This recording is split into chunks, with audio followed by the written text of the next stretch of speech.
Bonjour et bienvenue, voici notre tour d'horizon économique, géopolitique, sanitaire et boursier. Nous sommes le mardi 6 juillet et pour comprendre comment tourne la planète finance, c'est sur la bourse au quotidien et nulle part ailleurs. Et l'épisode du jour s'intitulera « Montez le volume, on n'entend plus rien ». Oui, monter un petit peu les volumes parce que chaque jour, le marché nous chuchote un nouveau record absolu avec des volumes qui ne cessent de décroître jour après jour. Je crois que c'était jeudi dernier, donc à 48 heures du long pont d'Independence Day, le S&P battait un 6e record consécutif avec des volumes qui étaient à peine plus élevés que dans l'entre-deux Noël jour de l'an. Bon, après ça, vendredi, ça a bien monté. Et les volumes ont augmenté parce que vous avez certainement remarqué que les manipulateurs d'indices avaient ramassé Apple, Amazon, Google et Microsoft.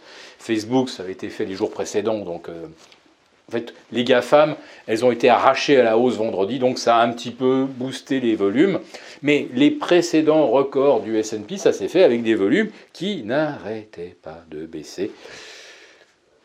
Un marché qui monte avec moins d'acheteurs, excusez-moi, mais bon, si c'est pas complètement manipulé, ça n'existe pas, hein, naturellement. Voilà. Alors, ce début de semaine, évidemment, il n'y a pas grand-chose à en dire, puisqu'hier c'était une séance de transition, il ne s'est rien passé à Paris, on est en dessous des 2 milliards. Néanmoins, hier, il y a un actif qui s'est mis en vedette, c'était le pétrole. Et là, le pétrole, lui, il ne chuchote pas. Là, pour l'instant, on a une hausse qui n'est pas encore tonitruante, mais il faut commencer vraiment à la regarder de près parce qu'on attaque des niveaux véritablement décisifs. Bien sûr, les 76, 50, 76, 60 sur le WTI et sur le Brent. A priori, au-delà de 76,5, on a aussi soulevé une très importante résistance moyen terme qui remonte au milieu de l'été, voire début de l'automne 2018. Ça, c'était avant que la Fed, rappelez-vous, monte ses taux et tout ça, ça avait calmé le jeu. Et calmé le jeu d'ailleurs pour assez longtemps, manifestement, sur le pétrole. Mais voyez à quelle vitesse on est repassé finalement de zéro en avril 2020, qu'on est repassé de 0 à 75 et maintenant 76,5.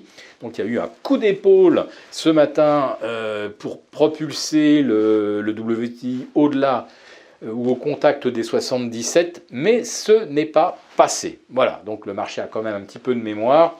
Il sait qu'il y a une grosse résistance à ce niveau.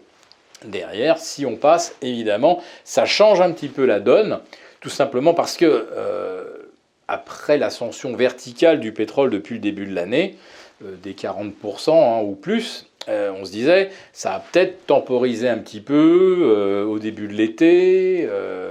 Évidemment, la demande industrielle, elle baisse parce que l'été, c'est moins actif. Bon, aujourd'hui, le chauffage et la climatisation, ça s'équilibre à peu près, hein, vous le savez. D'ailleurs, la bascule s'est faite il y a 2 ans où on consomme plus d'énergie pour climatiser que pour chauffer. Voilà. Donc théoriquement, on pouvait avoir une temporisation. Puis voilà que les Émirats arabes unis sont venus faire capoter la réunion de l'OPEP. Ça avait commencé jeudi dernier. Pas d'accord. Vendredi, pas d'accord. Ce week-end, bon, alors évidemment samedi, ça ne discute pas naturellement entre membres de l'OPEP. Les pourparlers reprennent et paf, ça recapote hier lundi. Et c'est là que le pétrole, effectivement, franchit le cap des 76, 76,5. Alors, on peut très bien en rester là et se dire, la réunion de l'OPEP était un échec, c'est statu quo, les quotas n'augmentent pas et on en reparle au mois d'août.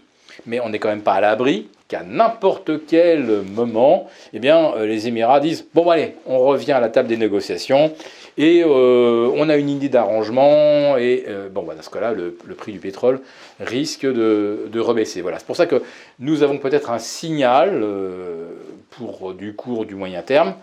Mais je dirais que par prudence, vaut mieux pas s'emballer quand même, parce que si les Émirats reviennent à la table des négociations, là ça va vraiment se dégonfler très très vite. Voilà. Alors si le pétrole rebaisse, ça n'empêchera pas éventuellement les indices de continuer de monter. Si le pétrole ne rebaisse pas, si cet après-midi le S&P part pour un 8e record absolu, ça sera dans le sillage des valeurs pétrolières. Hein. Donc je vous mentionne évidemment les grosses locomotives qu'il faut suivre, c'est-à-dire Halliburton, Schlumberger, Occidental Petroleum, Marathon Oil, Hess, Diamondback. Tout ça, c'est des titres qui vont booster cet après-midi si le pétrole continue sur cette trajectoire. Et le secteur pétrolier peut tout à fait servir de locomotive pour le S&P. Voilà. Donc, ce qu'on regardera évidemment, c'est si par ailleurs, il y a d'autres idées d'achat, parce que ça va quand même être un petit peu juste de ne compter que sur les valeurs pétrolières pour propulser le S&P vers de nouveaux plus hauts. Alors par contre, la hausse des pétrolières, vous le savez naturellement, aucun impact sur le Nasdaq. Hein, c'est pas, là, il ne faut pas s'attendre à ce que le Nasdaq batte un 7e record en 10 séances. Donc c'est juste le S&P. Et j'ajouterai avant d'en terminer qu'un autre indicateur très positif s'est mis à clignoter vendredi. Le VIX, qui est associé au S&P, est retombé pour la première fois depuis janvier 2020, retombé sous les 15. Voilà, ça veut dire que pour les marchés, tous les voyants sont au vert pour poursuivre le rallye haussier, sauf qu'il manque toujours quelque chose, c'est les volumes. Et là, je ne sais pas expliquer comment on peut enchaîner autant de records avec une baisse systématique des volumes. Donc là, je dois dire que quel sera le prochain coup sur des marchés où on monte sans volume? Je n'ai jamais connu ça, donc je ne peux pas vous dire quel scénario on peut privilégier en l'état. Très bien, on vous retrouve demain pour une nouvelle quotidienne et jeudi pour le live avec nos abonnés désaffranchis. Bonne journée.